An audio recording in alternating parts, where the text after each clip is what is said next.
So the topic is the university industry engagement, um, which is an infusion towards a greater future. So what you mean by greater future is that, like what Prof mentioned earlier, the researchers are the main people in terms of creating new economic value and also to increase the national gross domestic products.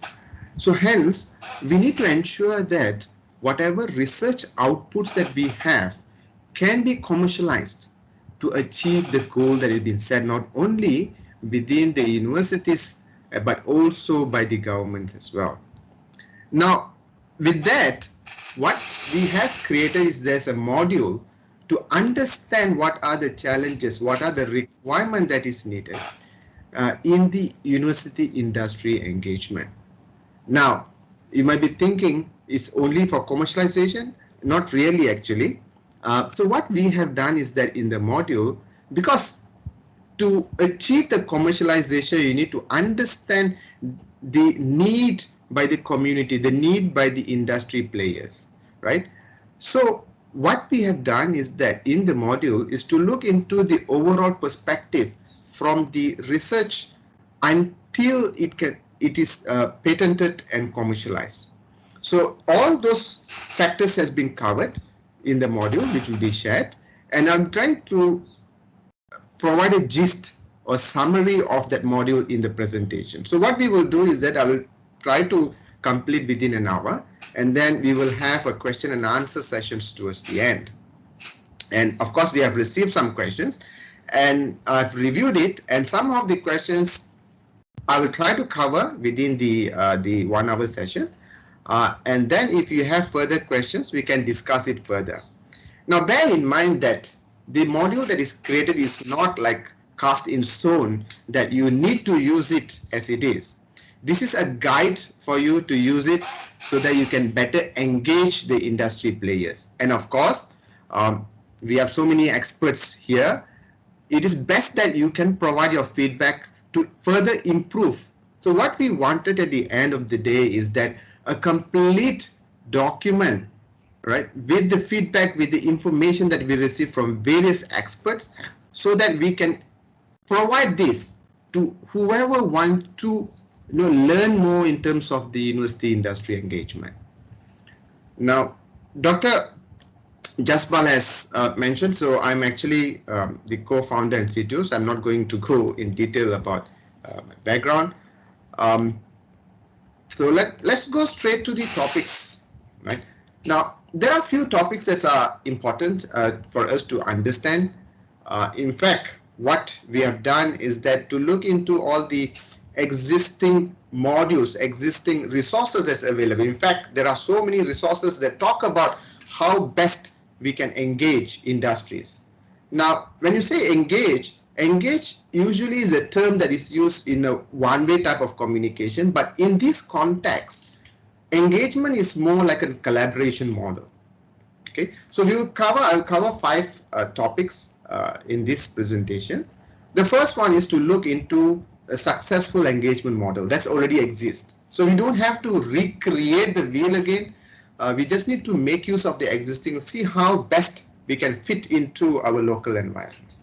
Second is what best and how best we can engage and interact with the industries. Third is to improve and sustain the relationship. As I mentioned earlier, the commercialization or the research activity with the collaboration with the industry is not like a one-off kind of a thing. It is a journey that both has to go through in order to be successful. So in the process, you need to make sure that you improve and you sustain the relationship. And it is actually a feedback loop kind of a thing, right? So we'll talk about that. And then policies and support from universities and government. There are certain policies that universities can actually make. The existing government policies that's actually accelerate, that actually supports the engagement. And the last is the best practices that's available. Best practices that each researcher and university can make use of in engaging and collaborating with industries. Okay, so just to set the scene, So what is engagement, right? So this is no brainer. So when you talk about collaboration is actually working together. So working together for a task. It could be a two-party, it could be a multi-party engagement, one university, one industry, or multiple university with multiple industries. This depends on the scope to achieve a shared goal. And this is not a one-way kind of a process. It is a recursive and iterative process. And along the way, we need to make sure that feedbacks are actually improve the process that we have. So the ultimate goal in the collaboration is to obtain greater resources, of course, to achieve, for example, commercialized values, to be recognized, to be rewarded. There are many other outputs for this collaboration. So this is the understanding of collaboration. Now, before we move further straight to the topic, I think it is proper for us to understand the technology readiness level. In fact, this has been used by various organizations from the ministries in awarding the funds, in collaboration, and so on. So what is TRL, right? Now, TRL is not new. It was actually created by NASA back in 1970s, technology readiness level. And to identify the maturity level of the research from the basic understanding, the ideation level, until the TRL 9, which is the actual readiness of the product. And then why is it important now? Now, if you look into all the agencies that are providing funding, right? One of the criteria of funding, if you look, is that to measure at which level is your technology right now. And based on that, you can actually participate and propose your solution, your technology, to get funding, grants, and in fact for collaboration purposes as well. So you can see here there are, okay, TRL1, which is the ideation process, and then we have innovation, which begins here in TRL2, and then there's a proof of concept, and then the component test, and then there's a prototype construction, the alpha testing, the beta testing, TRL8 more towards certification, and TRL9 where the actual system which is proven to be successful. And we can divide this into three. One is the knowledge development, which is until TRL3, technology development until TRL4 to 6, and then commercialization 7 to 9. Now, you may be wondering at which stage should we engage the industry? Well, it all depends, right? If the industry feels that there are some basic component, a basic research need to be conducted, then you can actually collaborate at TRL1. But if a researcher has a completed research product, which if successfully can be deployed, then they can actually move to TRL8 or TRL9. So it is all depends on the level of engagement with the industry, right? And so it is important for us to identify at which level the current technology that you are working on right now. Okay, so if it is normally what happens is that any researcher who wanted to start a work, so they will start with the ideation process. It's from the researcher's perspective, from researcher's side.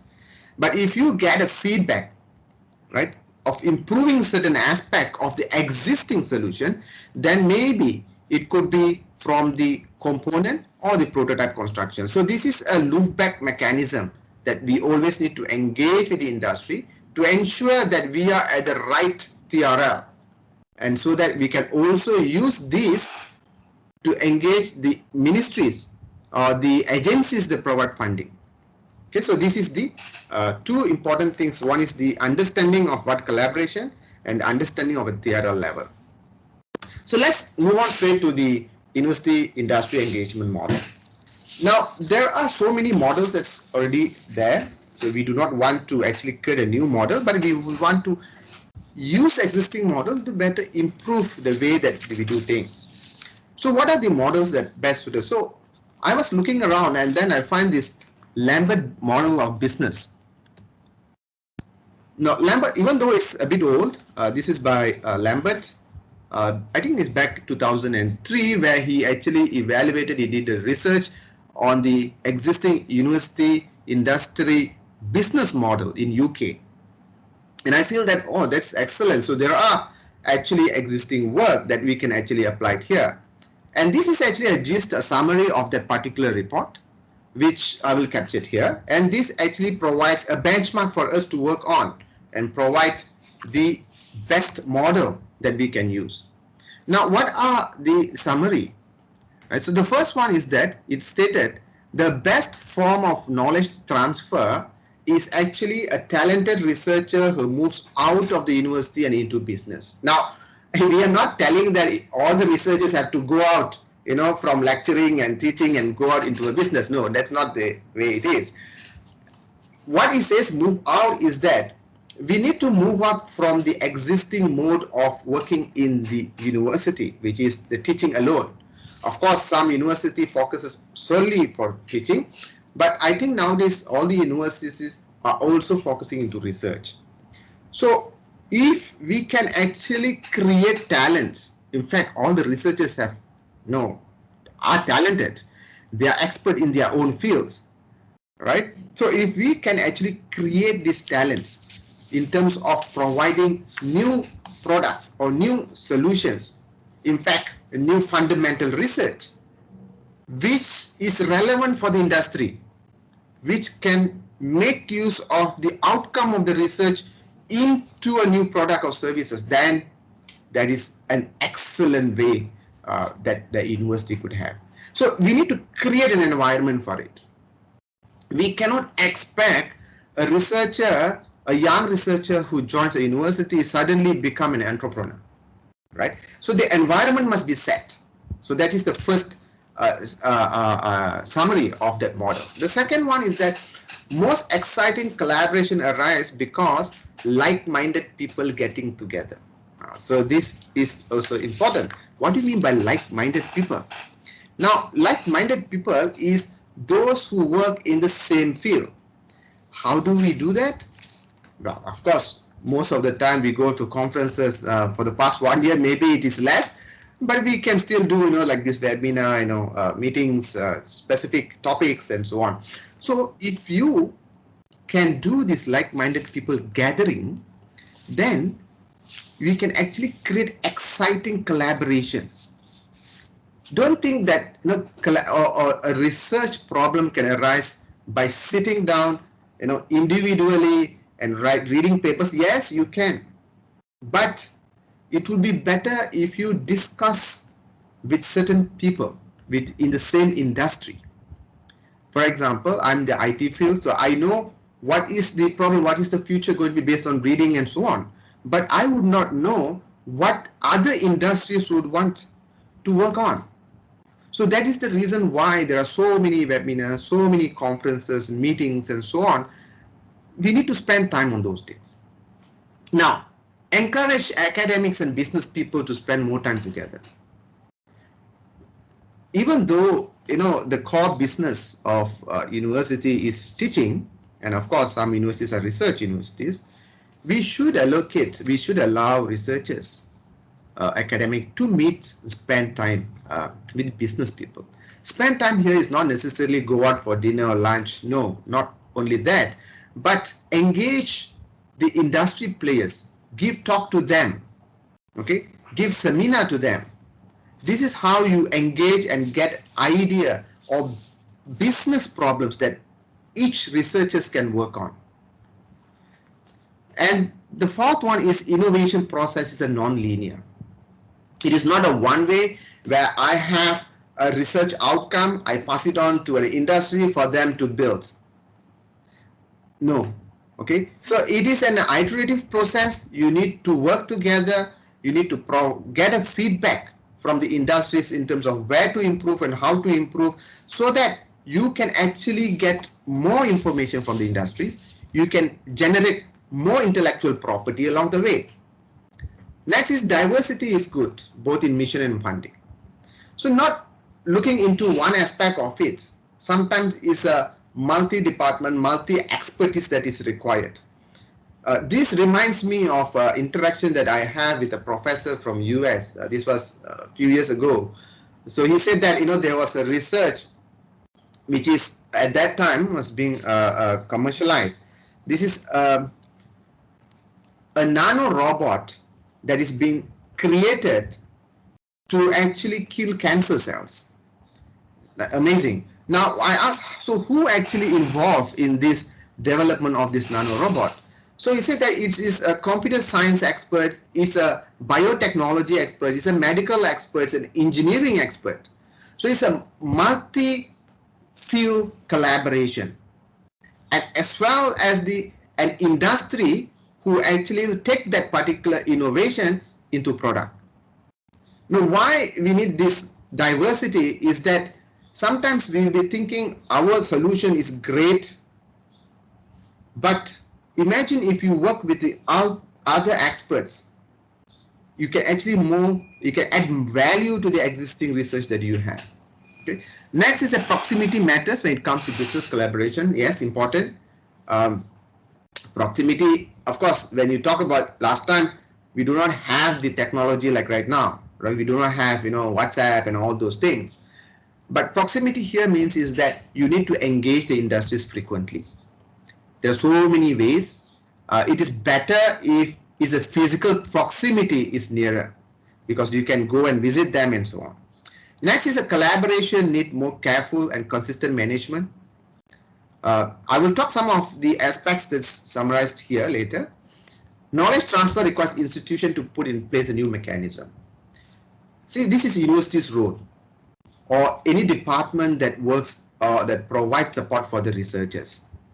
They need to provide a systematic approach, a process for researchers to engage the industry players. Sometimes what happens is that researchers are very keen, the enthusiasts, to work together with industries, but it's a roadblock. They don't know where to go. They don't know where to approach, who to approach, right? So this is where the universities need to. The last one, universities are more complex, of course. Universities doesn't only play a role of teaching, but they also need to engage or do research and other aspects as well. Now, let's move to the expectation from university and industry. There are various kinds of expectation. From the university's perspective, you see that, of course, funding is the ultimate, because without funding, it's a bit difficult for us or for researchers to do research, right? So this is the first aspect of funding and infrastructure. So infrastructure is a very some areas or some department, right? So they really need a very high-end infrastructure. For example, in biotech field, right, which may not be cheap. It will be very, very expensive. So you need to engage the industries to use the facility. Okay, so this is infrastructure. Use of research output in product and service. Of course, we don't want, you know, the research output by the researchers to go to waste or put on shelf. We want those products or those components to be absorbed, to be improved into product and services by the industries. Placement. So what do you mean by placement? Of course, you know, I mean, you have a sabbatical, you have your researchers, your students to go and be placed in the industries to get the expertise, to get the knowledge, so that they have a better job opportunity later on. Next is the new technology and IP, of course. When we want to engage, one of the expectation is that a creation of new technology and new IP. Access to resources, similar to the infrastructure, the other resources and tools.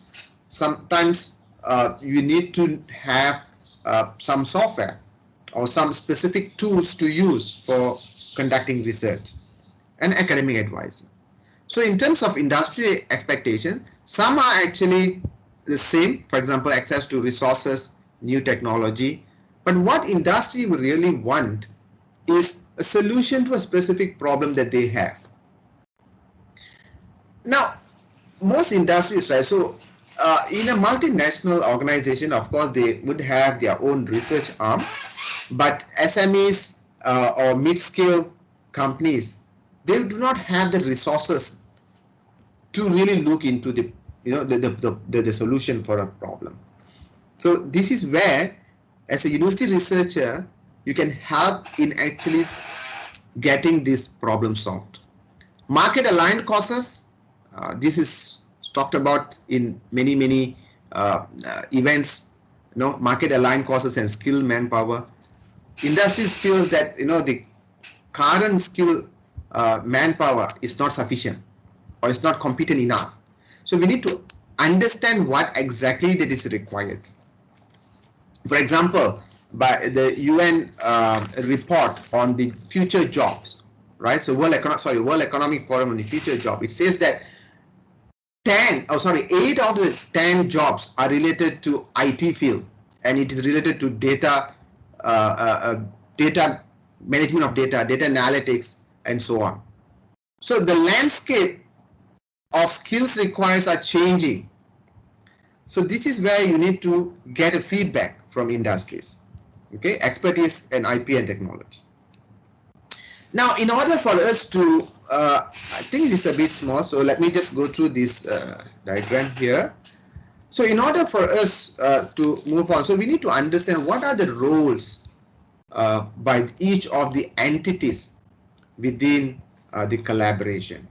So one of the best model that we can look into is the triple helix model, which was created some time back. But of course, this has been upgraded. In the original triple helix model, there are only 3 entities: the university, the government, and the industry. But later on, this particular hold on. Okay, so this particular model has been upgraded to include the community part of it, which is often neglected. Right. So what is community? Community is actually those problems that a community face that the researchers need to attend to. Right. So let's look one by one. So on the top here is the university. So here you see that there are researchers' motivation. I will explain in detail later what are the researchers' motivation. Engagement mode with the industry. Also, I will talk about this later.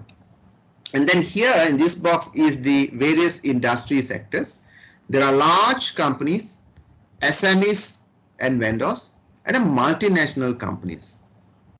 You may be thinking that sometimes it is best if we can actually engage multinational companies. Well, there are pros and cons of engaging different entities. SMEs, maybe it is easier to communicate with them, but they may not have the fund. Multinational companies maybe is a more hierarchical, too many levels, but they have a fund to sponsor, right? So there are pros and cons, so it depends on the need that we need. Then we have government, the role of the government.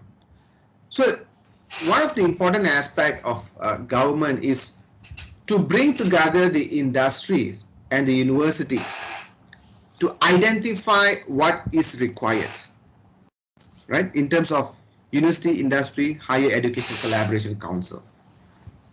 It also, of course, provide and identify universities' expertise field. In fact, this has been actually done much earlier. Some universities are given a specific title, specific research expertise, and also, of course, provide grants and special collaboration within the industries and so on. Now, so let's look into the motivation, as I mentioned earlier. So what are the motivation for researchers to collaborate? Every researcher, right, so they want to move on. They want to see that their product can be applied, can be used, right? So that is the goal of any researcher besides teaching. The motivation is it's actually a cycle. The expectation, the motivation, the output is actually a cycle. You expect some things which actually motivate the researchers, You collaborate with the industries, and some aspect of the output of the collaboration can actually become a motivation again for the researchers. The first one is the development of new technology. Okay. Second is the research fund, of course. You want to collaborate to get more research funds so that you can do more. Third is the technology transfer into real products and services. Fourth is the product and service commercialization, which is through the spin-off or startup company. And of course, the high impact academic publication. So these are some of the motivation. In fact, one of the things that we always feel, of course, money, the reward is there, but the work that you have done being appreciated and being used in the product, so that is a kind of motivation for researchers. Next, let's look into the factors to consider for industry engagement. Now, some researchers or some departments or university have a very good relationship with industries, established relationship with industries. But some who just want to start engaging, it is best for them to consider all these factors. In fact, it's only not for researchers to understand, but also for the different department, for example, technology transfer office or industry relation office, to know and to have in place all these factors. The first, university management for industry engagement. So what is this university management? So this is actually having a dedicated department.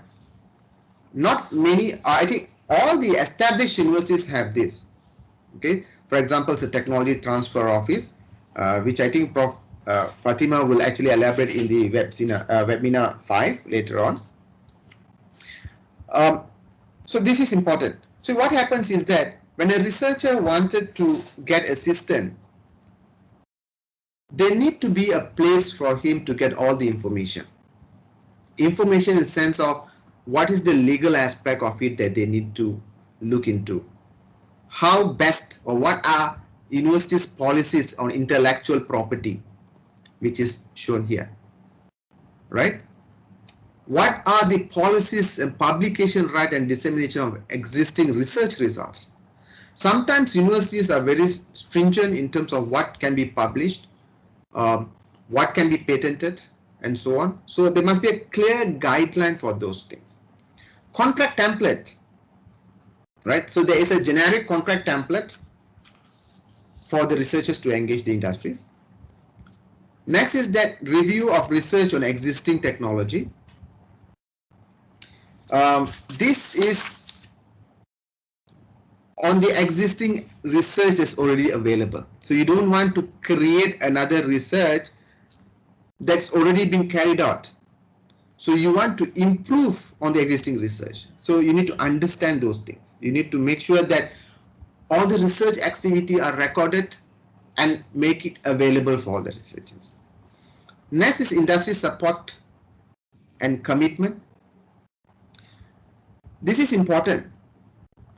And you see what happens is that sometimes I've sat in various industry collaboration with universities.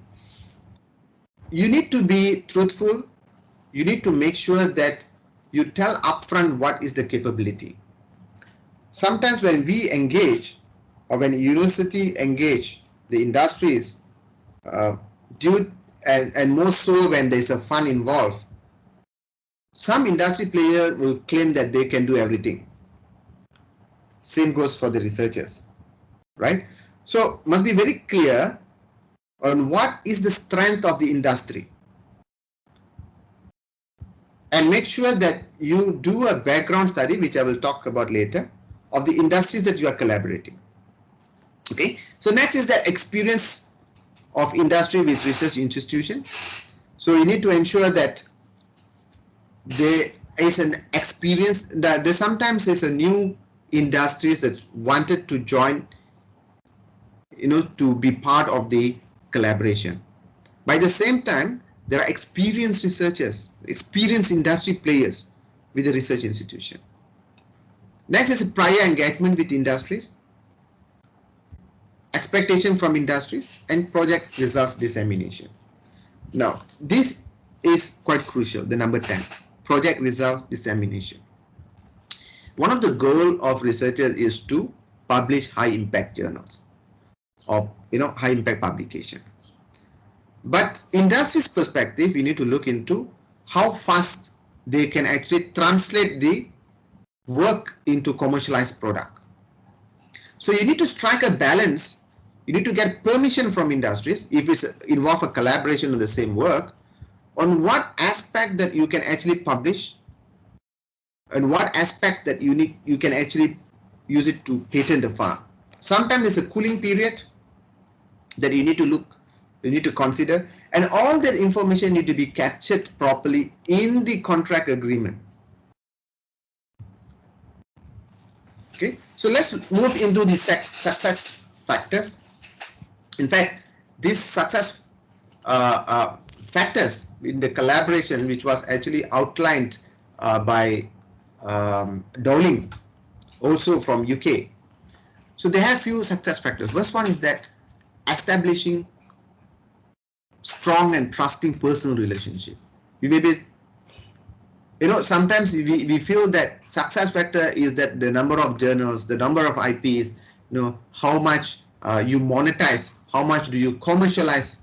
Yes, it is part of it, but if you have a strong and trusting personal relationship, you can do many things.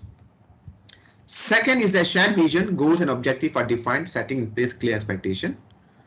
Third is a mutual understanding between partners. Ability of an opportunity for staff to work across institutional boundaries. Collaboration brings about mutual benefits, of course, funding availability, processes for agreeing contract and IP are in place, clear and effective communication, organizational support, willingness to devote time and resources. So this is the first part. So let's move on to the second part, which is how best that we can engage and interact with the industries from the researcher's perspective. First, let's look into various aspects of the engagement modes that's already available. The first and the foremost is the joint research and development work. Now, as I mentioned earlier, joint development, research and development can start at the TRL 1 or 2, depending on the problems that is defined together with the industries. Now, in this joint research and development, there are various ways that you can fund. Either each parties fund their own work, or you jointly apply for a grant, or industries will actually provide funding to support the research work. Okay, so there are three parts of it. The second part is the consultation work, okay, which is in kind of advisory services. Usually advisory services can lead into a proper collaboration and use the consultation work to actually promote the existing research work that has been completed. Third is a training and certification program. This is, of course, some industries, they require a niche area need to be certified. They need to understand more, which only the researchers have the expertise. Then we need to actually formulate, need to create those type of trainings. Labor mobility, and of course, spin-off and startup. This is what Commercialise is all about.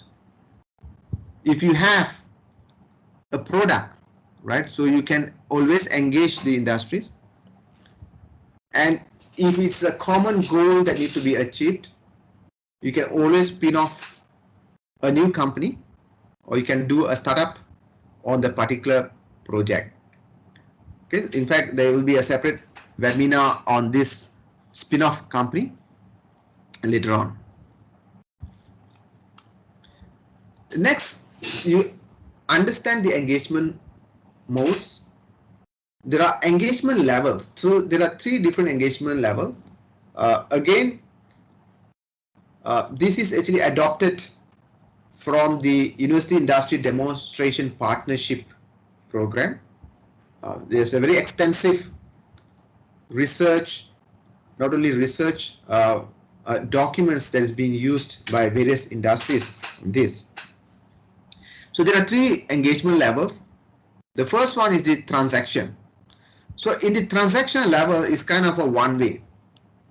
Okay, in terms of commercialized product, you have completed your research work, maybe up to TRL 3 or 4, and then you pass it on to industries to further improve it. So what do you get? Party A may be something of value, which is the the value of the research. Party B will provide it to party B and willing to provide to party B in return for some form of consideration. In this case, it could be monetary, it could be funding, and so on. So it's a one-way kind of thing. Now, the second level is a collaboration level. In the collaboration level, both party A and party B willing to share ideas with the expectation that by doing so they will benefit in each other. This is usually a short-term kind of a collaboration. Work together on a particular project or solve a particular problem by the industries, but both will benefit in this way. The third, which usually it is important for researchers to work or to collaborate, is to form an alliance. Alliance is usually a long-term collaboration. It is, for example, I've seen that so many industry center of excellence is being created at various universities. So that is actually an alliance, right? For example, UMP has a biotech industry COE. We have that have various kinds of ICOE, right? So this is an alliance.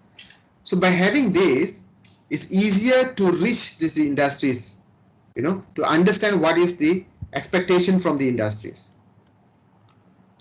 Now, in order for us to have a successful collaboration, you need to ensure that you must have a proper channels of promoting your research work. There are various ways within the university. Of course, I've separated into three. University here means is the university management. And then we have a technology transfer office. Not exactly, it could be industry relations office. It could be industry research, collaboration, many other offices or departments that work into moving the research work into the industry. And the last one is the researchers. So these three entities have to work together.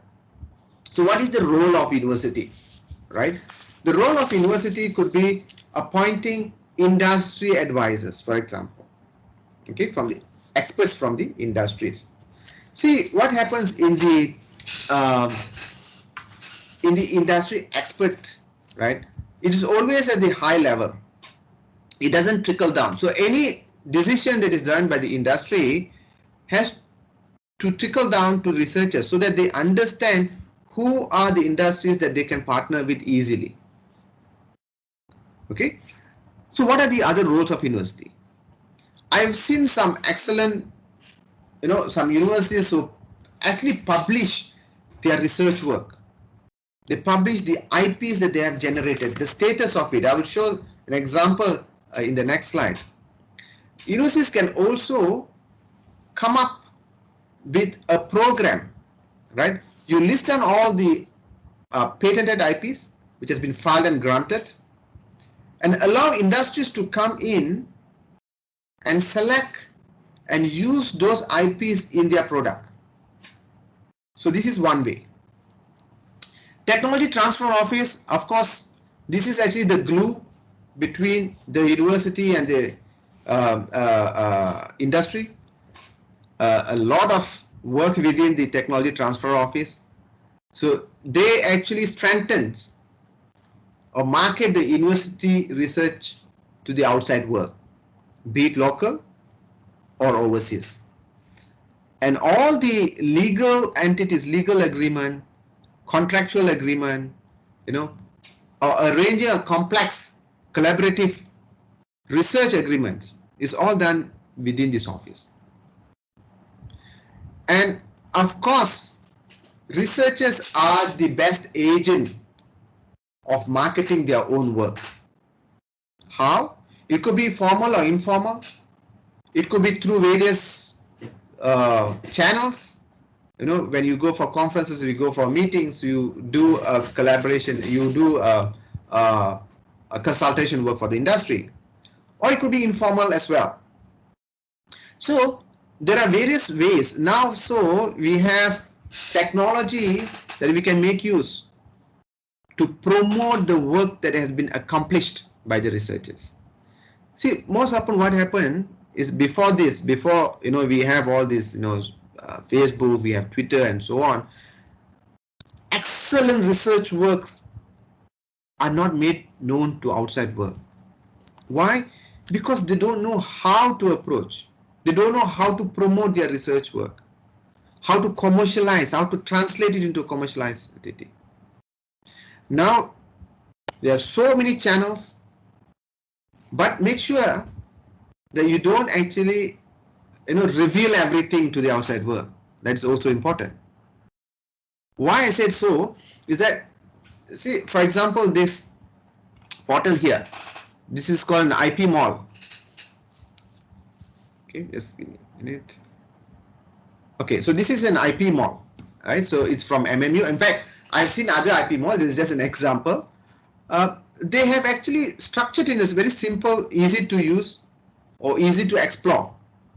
So they have stated here the title, which sector that it can be applied to, and if you click, you'll see some description about the particular patent and the status of the patent as well. So similarly, each university must have something similar if they don't have.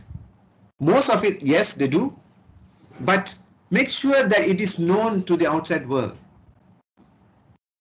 Okay, sometimes we don't know, like industry players, they don't know that there are so many technologies that has been actually resolved. It will be solved by the researchers. So this is important.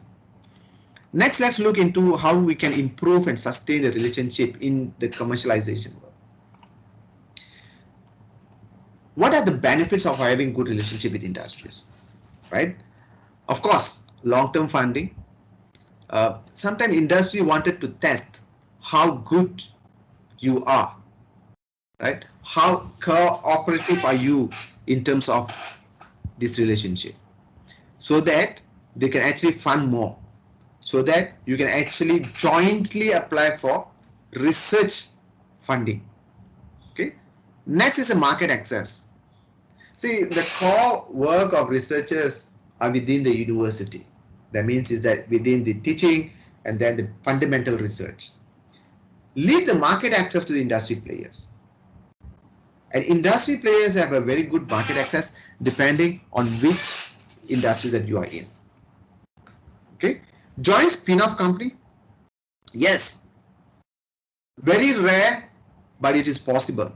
If you have an excellent solution, right, this can be achieved. Okay, spin-off company. Access to real data and real world problem.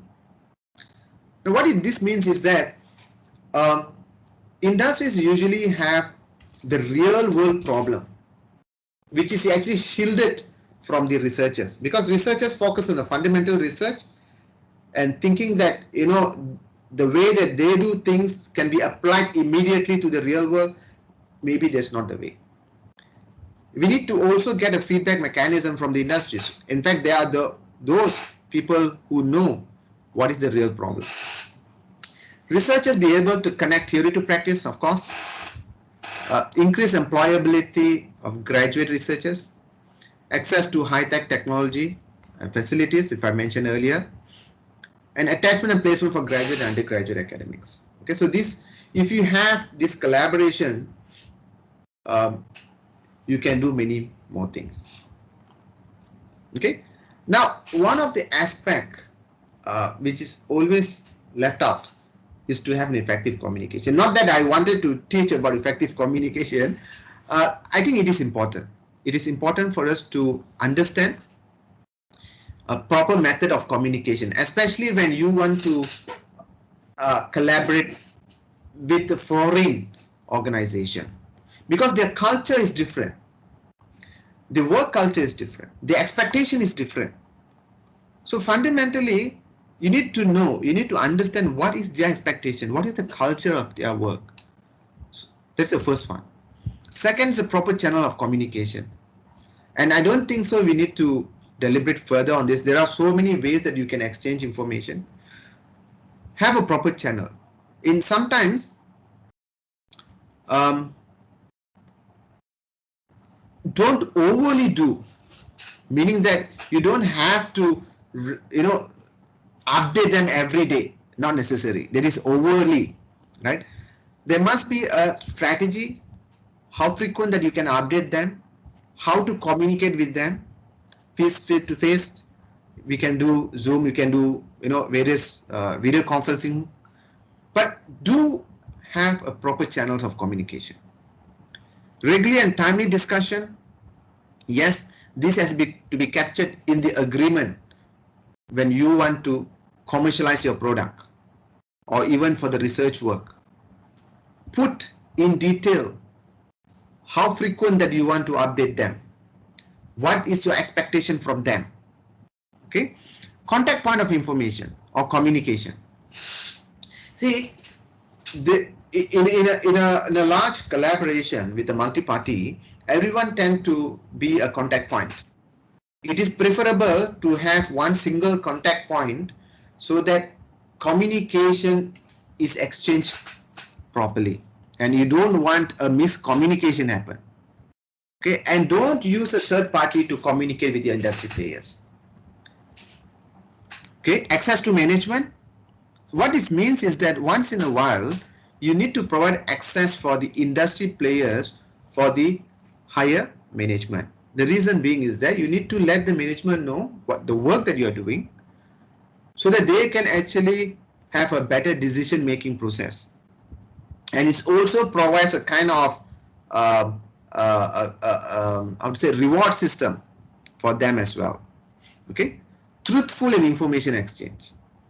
If you think that you are stuck somewhere, if you think that the particular module that you have built is not meant for the particular industry, be truthful.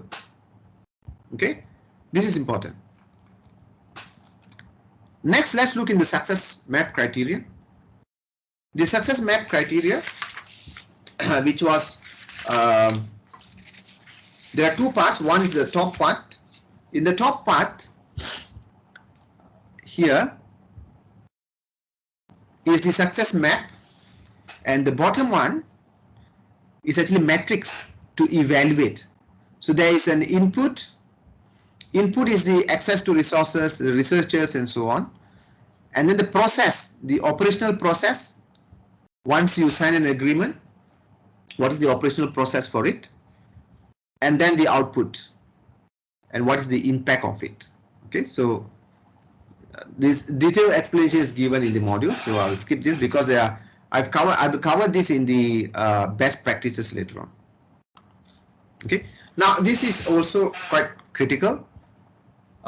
Don't just engage the industry players just for the sake that you want to make sure that your product goes into the industry. You also sometimes need to recognize them. You need to recognize not only in monetary, recognize there are so many ways, appreciate them, okay, so that they can get motivated, they can actually collaborate more. So there are three main, of course there will be many more. I want the industry collaborators. These are more for the university level. If there are many collaboration from all the various disciplines, the universities can be transparent and award for maybe for the best industry partners. Okay. Second, appoint as industry experts. May not be necessarily at the university management level. It could be at the department level. It could be at the faculty level as well. Okay. And in sometimes the industry experts can provide an ad hoc types of expertise, constant communication. Don't sign or don't go into a collaboration and then you don't get constant update. You don't actually update the industries.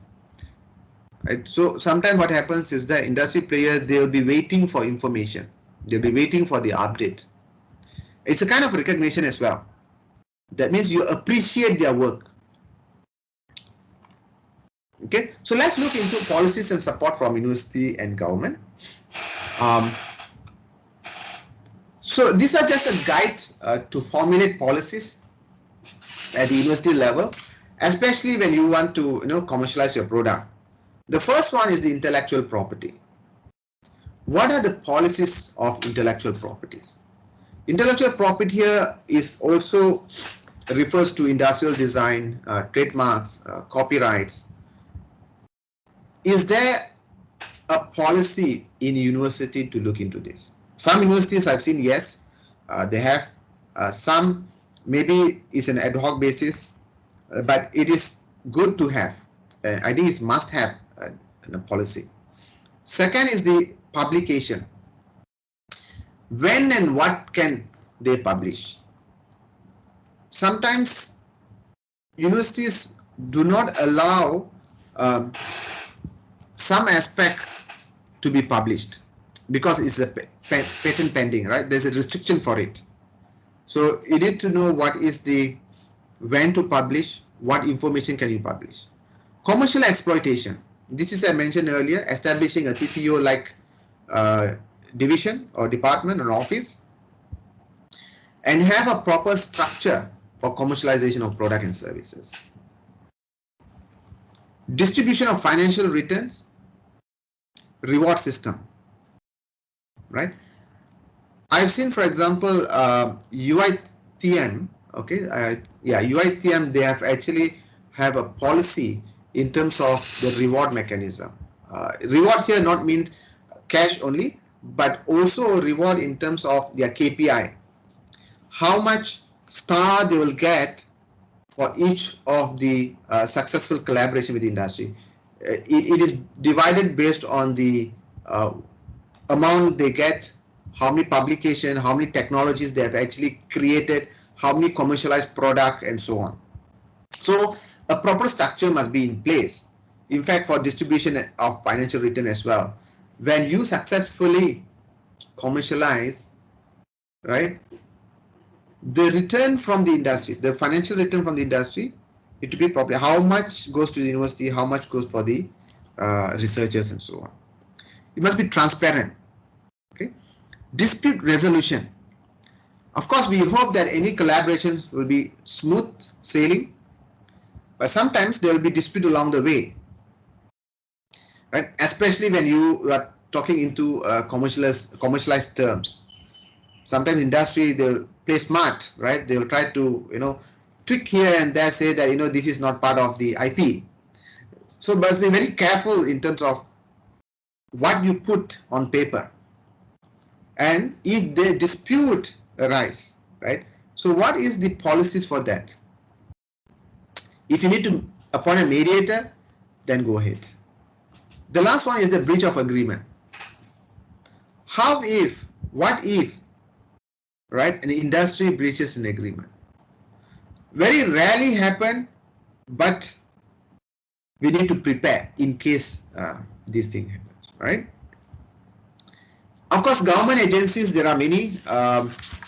In fact, mostly they have provided funding specifically for research fund. The reason being is that there's a bridging fund, there's a strategic research fund, there's a technology development fund, and all these funds require an university to collaborate with industry. Otherwise, you cannot apply. Okay. So similarly, there are many other agencies that support in various ways. Not only fund, they actually support in terms of bridging the universities into the industries. For example, CRES is more towards engineering, science, and technology. It's a market-driven R&D. It's a collaborative where many companies, especially the E&E, are there. So they will actually provide a problem statement for industries to look or to work with. Of course, MITE, Magic, MIDA, Nano Malaysia, Bioeconomy. Of course, there are just a few. There are so many others actually that provide excellent support to help the universities to commercialize. Now let's look into the last part of the presentation, which are the best practices. Again, the best practices, first part is that the formation phase, right? And in fact, this is usually for the newcomers or researchers who are just starting to engage or collaborate with industries. They need to identify, the partnership, industry contact, which I will go in detail. The second phase is operational phase. We establish a formational phase, and then next is the operational phase. Now, during operational phase, there are facilitating and impeding factors. Facilitating is like a motivating kind of a thing that accelerates the work, and of course the outcome or the benefit of it. Now, there are 6 stages in the best practices. This is the first part with the formation part. The identification of partnership. Now, you need to identify, establish a purpose and objective of your commercialized products, and then obtain general knowledge of the capabilities of potential partners. There could be one industry player, there could be many industry players, so you need to formulate ways of who you want to engage with. Are you going to engage with only one party or multi industries? Consider existing collaboration. It will be easier. Now this is where the TTO office comes into play. Why? Because TTO office or TTO will have a list of existing collaboration and the field they work with and so on. And it's easier to work with the existing partnership, because establishing a new partnership will take some time. The process is there, especially if you are working with the multinational companies, right? So they have to vet through the agreement. There's an NDA, there's an MOA, there's various kinds of other agreement, and so on and so forth. The second part, the industry contact, right? So this is where you need to identify, if you know industry players who want to collaborate straight away, well, good. So you can straight away contact them, right? Next, industry partner assessment. This is if the industry partner is new into the field. You don't know their background. So you must be able to access or assess their interests. What is their background? As I mentioned earlier, sometimes industry players will come in, they say they can do everything. Okay? So you need to know what is their expertise, their capabilities, whether that is aligned to what you want to build, so that you don't make a wrong choice. You move a wrong choice or you put a wrong step, that's it, right? So your commercialize your product, right, would not go into the outside world. Choose the partners properly. Next, collaboration negotiation. This is where you need to put in place all the important aspect of collaboration. Type of collaboration, the goal, the timeline, the nitty-gritty of all the work need to be conducted.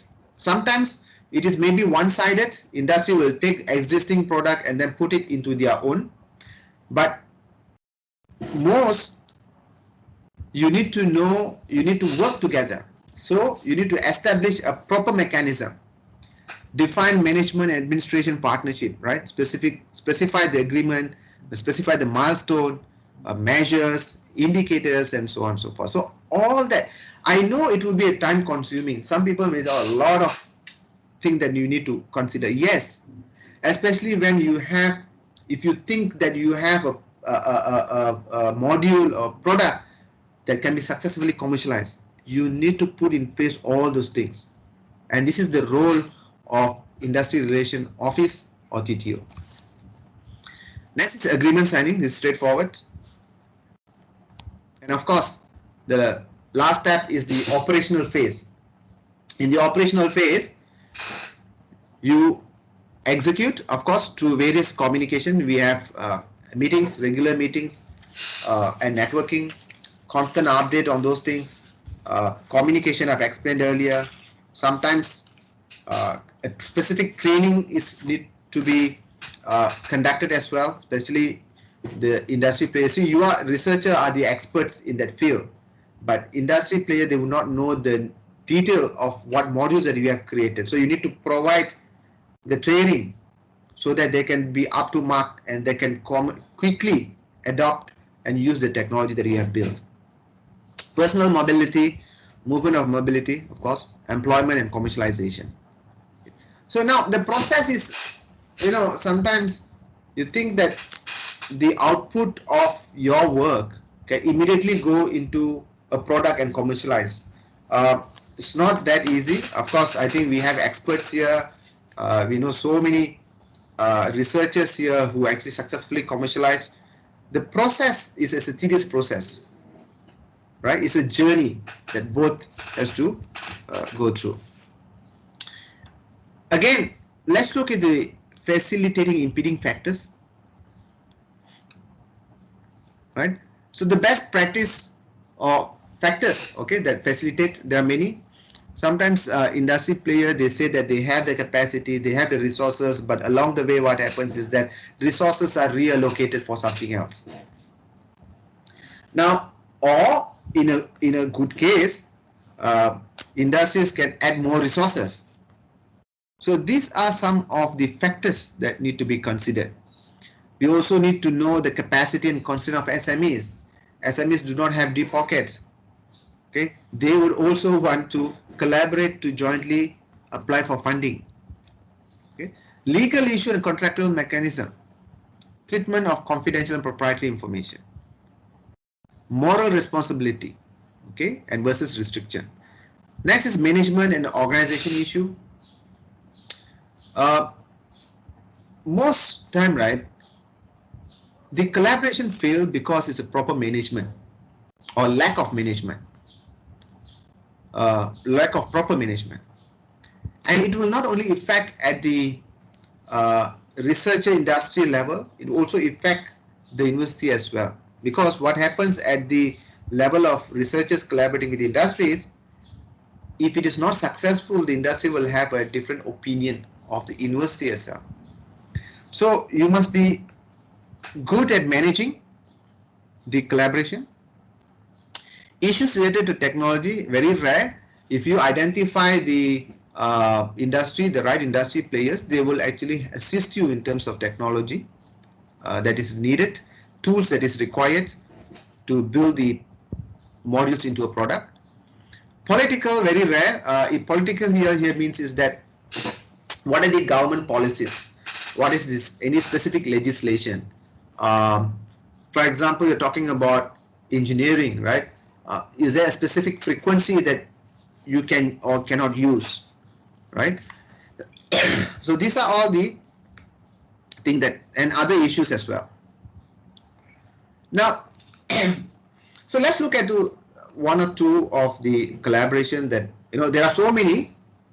Of course, I can't be looking into all this collaboration. In fact, earlier under the industry relationship in Mohi, right, where they had this COE faculty, they've actually formed various kinds of collaboration. There are sectors, for example, integrated circuit design, where Intel, I think Ultra, and various other organizations with the specific universities. So, for example, here, University of Malaya, so they have, under the engineering faculty, so they have this collaboration, Industry Innovation Center, right? So, and they've identified specific company that they want to work on. It may be outdated, I'm not so sure. But this is just an example. For example, Daikin Malaysia, specifically on air conditioning. OSA, orthopedic. Wireless communication, roads and sports. Motorola and wireless. Proton Holdings on automotive. Right? Now, similarly, UPM has collaborated with FarmFresh. This is on food security, specifically on milk. So their objective is to strengthen the domestic dairy product and a platform for academicians to increase their research and development. Now, I foresee this type of collaboration cut across not only in the agriculture sector, but also in the IT field, because you need, and also in engineering. For example, you want to track, for example, where the cow is and what it consumes, um, and so on and so forth. And sometimes you want to make sure in terms of the logistic parts of it. You want to keep track of all the milk production. So this IT comes in, engineering comes in, right? So here, if you can see here, the activities with UPM and farm price is clearly stated. The profit ratio of 40/60. What are the IT activities? Enhanced dairy related learning, livestock feed and upkeep, milk handling, product development. So similarly, there are various such collaboration work um, in different universities. And my experience from previous organizations, for example, from MIMOS solely on the IP generation, where I was in the research part. Of course, we built IPs, we have patents granted, patent published, but finding a right partner is not always an easy task. Okay, because as a researcher, you don't know how to approach the industry players. So that is where the facilitating organization or department is to come in, the TTO office, industry relation office, that need to be established, and they must have dedicated staff to engage the industries. Otherwise, what will happen is that if you do not have the structure properly, it will kind of demotivate the researchers also, because they have to do everything from scratch. Imagine a researcher beside lecturing and teaching, they have to do research, they have to find the industry players, they need to engage with the industry players, and so on and so forth. This is so much of hassle, right? So with this, this is actually my last slide. Yes. So we will actually share the modules that we have built. As I mentioned earlier, this is not a module that is cast in stone that you need to use it rigidly. We always appreciate your feedback. Uh, in the module, it's not specifically on commercialization. It cut across from research collaboration until commercialization, and various aspects of it, looking into the different models, the expectation from university and industry, what are the challenges the university researchers face, and what is the best practices. Again, I would like to thank various people and resources that I have obtained from, for example, the helix model, quadruplex helix model, the Lambert report, the Dowling report, UNDP, and so on and so forth. So with that, thank you so much for listening patiently, and maybe next